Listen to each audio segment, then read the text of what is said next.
Daouda, quel héritage a laissé Modibo Keïta? Un héritage panafricaniste, de quelqu'un qui est déterminé, de quelqu'un qui aime son pays, de quelqu'un qui aime l'Afrique. Et je pense qu'il a bâti et qu'il a en tout cas posé les bases d'un État démocratique au Mali. Déjà, son rôle a été majeur dans l'accession du pays à l'indépendance. Je dirais pas que le Mali, puisque rappelons-nous que le Mali et le Sénégal ont accédé à l'indépendance dans le cadre de cette fédération du Mali, et ensuite qui a fini par éclater par la suite, et que chacun a choisi par la suite sa date pour célébrer son indépendance. Mais c'était un même peuple. Donc à partir de ce moment-là, j'ai envie de dire que son rôle dépasse même la République du Mali. Tout le Soudan français, c'est quelqu'un quand même qui est très intéressant, dont l'activisme et le patriotisme n'est plus à démontrer. Je pense que c'est quelqu'un chez qui la jeunesse malienne et africaine peut trouver aujourd'hui un certain nombre de repères dans la construction de cette unité africaine que l'on souhaite. D'ailleurs, bon, je ne dis pas qu'il a été parfait, forcément, surtout, c'est un être humain. Maintenant, d'ailleurs, dans la construction de l'Union africaine, ce que je regrette, c'est que les figures historiques qui ont lutté pour l'indépendance ne sont pas valorisées aujourd'hui dans la construction de cette unité africaine actuellement. Et ça devrait l'être. Je pense qu'on peut le faire à travers l'école, on peut le faire à travers un certain nombre d'hommages, comme ça vient d'être fait par le président Ibeka. Et je pense que c'est des actions à multiplier, parce qu'il y en a d'autres. Hein. Mais pour les Maliens, je crois que c'est en quelque sorte le père de la nation. Jean-François, Modibo Keïta a aussi été controversé. Son image aujourd'hui est complètement réhabilitée.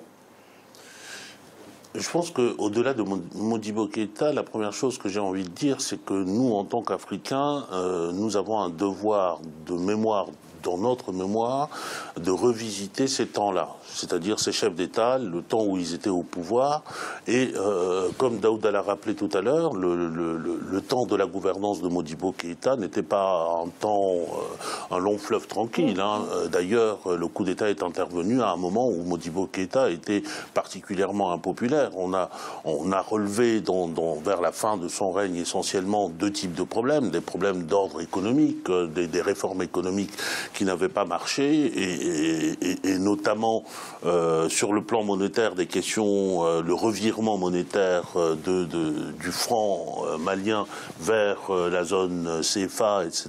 Et puis surtout la radicalisation, le caractère policier, de plus en plus policier du régime. Mais ce que je veux dire, c'est que ces deux types de problèmes, ces deux difficultés, on peut les rencontrer, on les a rencontrés en Guinée, on les a rencontrés ailleurs. Il est intéressant, il serait intéressant maintenant que nous avons le recul du temps, de nous interroger sur les causes de cela.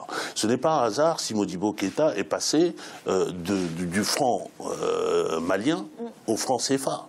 Parce que dans un premier temps, son intention était d'assurer l'indépendance de son pays. Il a été en but à tout ce à quoi a été en but notamment un Sékou Touré, par exemple. Et puis ensuite, il a fait un recul. Et puis la radicalisation, le caractère policier, la construction d'un État policier, il est aussi concomitant au fait que ces chefs d'État, et notamment Modibo Keïta, étaient en but à toutes les tentatives de déstabilisation, voire d'assassinat.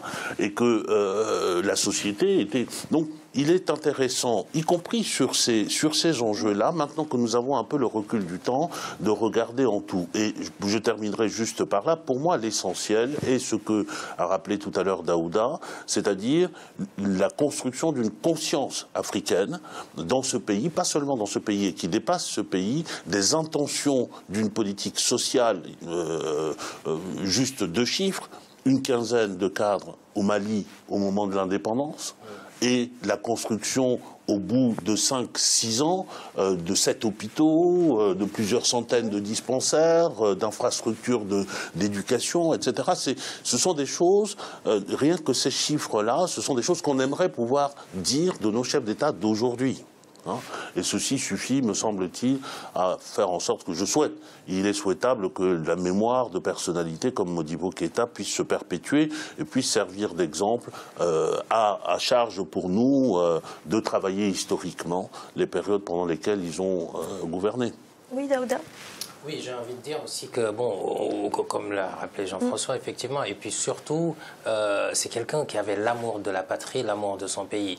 Et j'ai envie de dire, puisque le Mali, dans le contexte actuel, avec certes des indépendantistes et le terrorisme, je pense qu'il faut quand même faire le lien en disant à ces gens-là où ils étaient pendant que des personnes comme Modibo Keïta luttaient pour l'indépendance du pays. J'ai envie de dire, où étaient ces gens-là aujourd'hui? Donc il est temps aussi, même pour ces personnes-là qui essayent de déstabiliser le Mali, de s'inspirer de cet homme pour enfin faire du pays, garder son statut d'un pays un et indivisible.